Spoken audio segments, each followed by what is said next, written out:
Now, the exportation of grains and cereals out of Nigeria is definitely going to create scarcity in the country.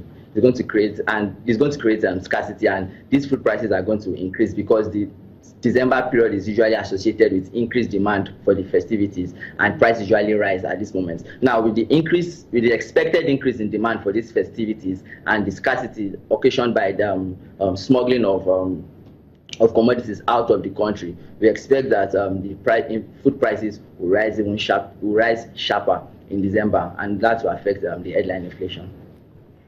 What do you think can be done to stop this? Do you think, for instance, that the government should subsidize food prices during this period? First things first, I think that the major issue here is the foreign exchange market. We have a broken foreign exchange market, and what I call haphazard policies by the CBN, and that is causing panic, that's causing speculation, that is causing yes, panic buying. And except until we restore that, and then until we can get foreign exchange policy right, I don't see how we'll get out of this soon. Let's talk about this issue of possible famine, and that is not good news again for Nigerians. We've had to deal with recession for this year, and going into a famine in the new year is not what anybody will expect. But how do you think we should approach the situation? How do we stop exporting grains out of the country where we do not even have enough to consume locally? Let me state that the World Bank is collaborating with the federal government of Nigeria to boost food production in Nigeria. The World Bank gave a loan of, I think, about 500 million naira to boost local agricultural production. Now, the people that are exporting, the producers or manufacturers that are exporting commodities out of Nigeria is there just to generate foreign exchange, at least to generate foreign exchange, and as you have said, is to create scarcity. What the government can do is, first of all, to get the foreign exchange policy right.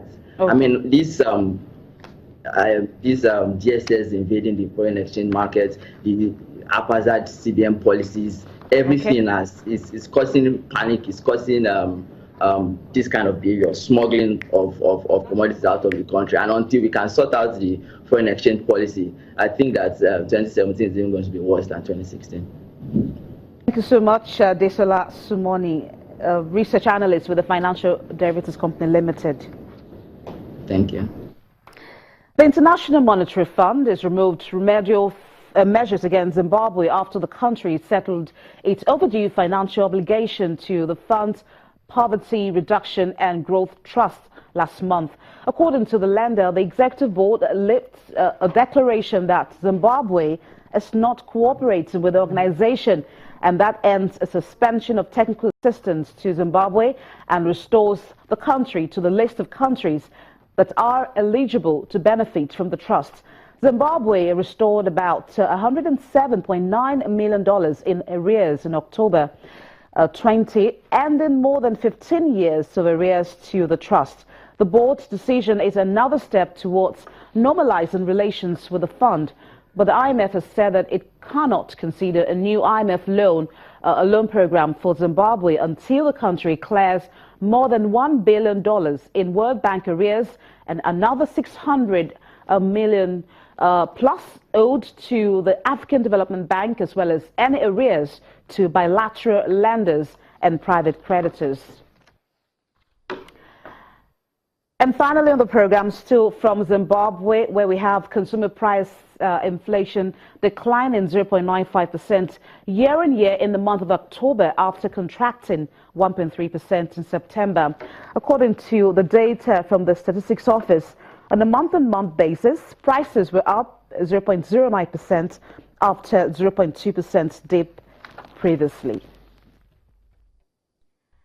And with that, we've come to the end of today's edition of Business Incorporated. Thank you so much for being a part of the show. We hope to see you same time tomorrow. I'm Bolaji Akiwale. Bye for now.